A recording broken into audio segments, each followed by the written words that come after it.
संसद का मानसून सत्र जारी है।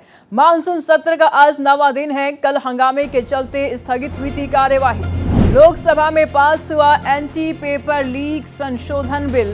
आज राज्यसभा में पेश किया जाएगा बिल। बता दें आपको कि कल लोकसभा में कांग्रेस सांसद राहुल गांधी के बयान पर जमकर हंगामा हुआ। सरकार की ओर से केंद्रीय मंत्री जितेंद्र सिंह ने चर्चा का जवाब दिया। उन्होंने लोकसभा में नेता विपक्ष राहुल गांधी पर भी जमकर निशाना साधा। बिल पारित होने के बाद लोकसभा में जोरदार हंगामा हुआ, जिसके चलते सदन की कार्यवाही आज तक के लिए स्थगित कर दी गई थी।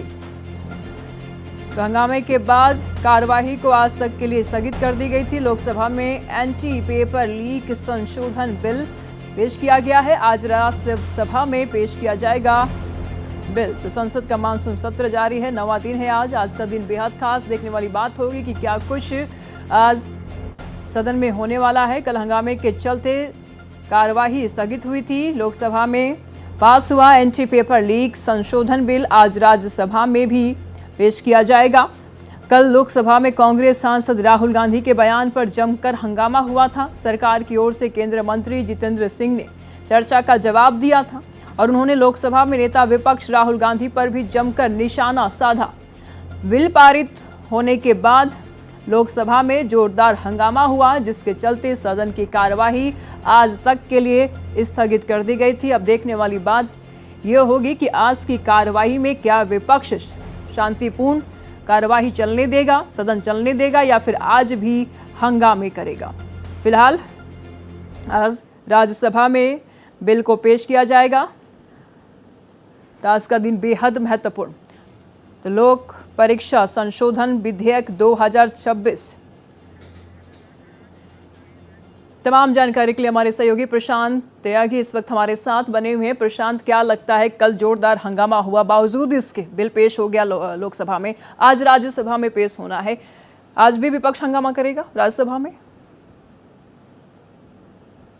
के लिए एक अच्छी खबर है कि लोकसभा में उस बिल को पास करा लिया है, लेकिन आज राज्यसभा में उस बिल को पेश किया जाएगा, जहां पर संभावना है कि हंगामा जरूर बरपेगा, क्योंकि जो सूत्र बता रहे हैं कि जो मीडिया ब्लॉक की 2 दिन पहले बैठक हुई थी, तो उसमें यह तय किया गया था कि लोकसभा में सुचारू रूप से इस पूरे बिल पर चर्चा की जाएगी, लेकिन राज्यसभा में इसका पूरा पुरजोर तरीके से विरोध किया जाएगा। अब आज तस्वीरें वही देखनी होंगी कि जब 11 बजे सदन की कार्रवाई शुरू होगी, लोकसभा राज्यसभा दोनों की, तो राज्यसभा में जब ये बिल को पेश किया जाएगा तो विपक्ष का क्या रुख रहता है। देखिए, कई जो विपक्षी सांसद हैं उनके द्वारा स्थगन प्रस्ताव अलग अलग मुद्दों को लेकर दे दिया गया, लेकिन आज ये देखना महत्वपूर्ण होगा कि विपक्ष से ज्यादा जो सत्ता पक्ष है वो राहुल गांधी से कल के बयान को लेकर माफी की मांग करेगा। जिस तरह से राहुल गांधी ने कल इडियट और अंधभक्त शब्द का जो प्रयोग किया है, हालांकि उनको एक्सपंज कर दिया गया है रिकॉर्ड से, लेकिन लगातार सत्ता पक्ष जो है कि किस तरह से किन तथ्यों पर गृह मंत्री का नाम राहुल गांधी ने लिया है उसका साक्ष्य पेश करे, नहीं तो सदन के सामने माफी मांगे। लेकिन आपको ध्यान होगा, कल शाम 6 बजे राहुल गांधी ने एक प्रेस कॉन्फ्रेंस करी और साफ कह दिया कि मैं माफी नहीं मांगूंगा। यानी कि तकरार जो है वो आप देखने को आज सदन में जरूर मिलेगी निशु, क्योंकि जहाँ सत्ता पक्ष राहुल गांधी की माफी की मांग करेगा, तो वहीं जो विपक्ष है वो भी अलग अलग मुद्दों को लेकर विरोध प्रदर्शन करेगा। तो देखना होगा कि टकराव आज भी पूरे दिन सदन बाधित रहेगा या फिर जो महत्वपूर्ण बिल है, जैसे कल देखिए, कल birth and death registration bill जो है वो केंद्रीय गृह राज्य मंत्री नित्यानंद राय ने उसको पेश कर दिया है। हो सकता है कि अमित शाह उस बिल पर आज चर्चा करे सदन के अंदर। और एक और महत्वपूर्ण बिल, सुप्रीम कोर्ट में जजों की संख्या बढ़ाने को लेकर अर्जुन राम मेघवाल आज उस बिल को पेश करेंगे और ऐसी सरकार की कोशिश रहेगी कि आज ही उस पर वोटिंग करा के उस बिल को पास करा लिया जाए।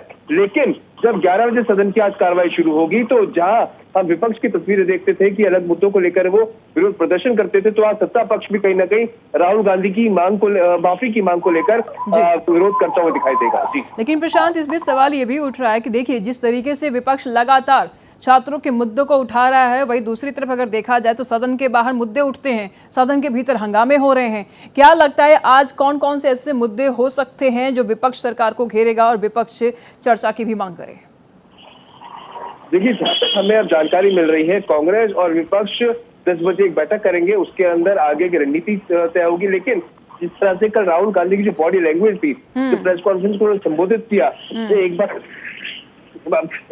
उन्होंने कहा कि गृह मंत्री को जाना होगा, यानी कि गृह मंत्री के इस्तीफे की भी मांग अब जो है जी। विपक्ष कर सकता है। जी। या तो उनकी साफ तौर पर मांगे कि सदन में आकर गृह मंत्री ये बयान दें कि आखिरकार किसके कहने पे बैलेट गन का प्रयोग किया गया था 20 तारीख को और किसके कहने पर लाठीचार्ज हुआ था। जी। राहुल गांधी ने कल भी दो बातें की कि दो इसमें वाक्य हो सकते हैं, या तो गृह मंत्री अमित शाह के नेतृत्व में ये सब किया जा रहा था या फिर गृह मंत्री को इसकी जानकारी नहीं थी। दोनों ही चीजों को लेकर, दोनों ही स्थिति को लेकर जो गृह मंत्री अमित शाह उनका बयान जरूरी है। राहुल की बात पर कैसे सरकार पलटवार कर रही है? क्योंकि देखिए आरोप तो बहुत लग रहे हैं, राहुल गांधी लगातार सदन में आरोप लगा रहे हैं, सदन के बाहर भी आरोप लगा रहे थे। क्या करेगी सत्ता पक्ष, कैसे पलटवार करेगी? बिल्कुल, देखिए जिस तरह से कल राहुल गांधी ने, आपको ध्यान होगा, अपने संबोधन में साफ तौर पर कहा कि गृह मंत्री के कहने पर जो बैलेट गन है और छात्रों पर लाठीचार्ज है उसका प्रयोग किया। उसके बाद आपने देखा किस तरह से सत्ता पक्ष ने हंगामा किया, नारेबाजी की और एक्सपंज करने की बात तो उस पूरी स्टेटमेंट को की, क्योंकि उनका साफ तौर पर कहना था कि बिना साक्ष्य के आप इंक्वायरी की बात कर सकते हैं सदन के अंदर की इस पूरे मामले को लेकर गृह मंत्री के नेतृत्व में इंक्वायरी की जाए, लेकिन साफ तौर पर आप ये आरोप गृह मंत्री पर नहीं लगा सकते कि उन्होंने ही इस पूरे प्रकरण में आदेश दिए थे किस तरह से बैलेट गन और लाठीचार्ज का प्रयोग किया जाए। तो उसी मांग को लेकर जो है एक बार फिर से विपक्ष हंगामा करता हुआ दिखाई देगा कि गृह मंत्री सदन में, लोकसभा और राज्यसभा में दोनों में बयान दे कि आखिरकार किसके कहने पर ये जो पूरा प्रकरण और जो लाठीचार्ज और बैलेट गन का इस्तेमाल 20 तारीख को किया गया था उसके लिए जिम्मेदार कौन है। ठीक है, नजर बनाए रखिएगा प्रशांत, लगातार हम आपसे जानकारी लेते रहेंगे। बहुत शुक्रिया तमाम जानकारियों के लिए।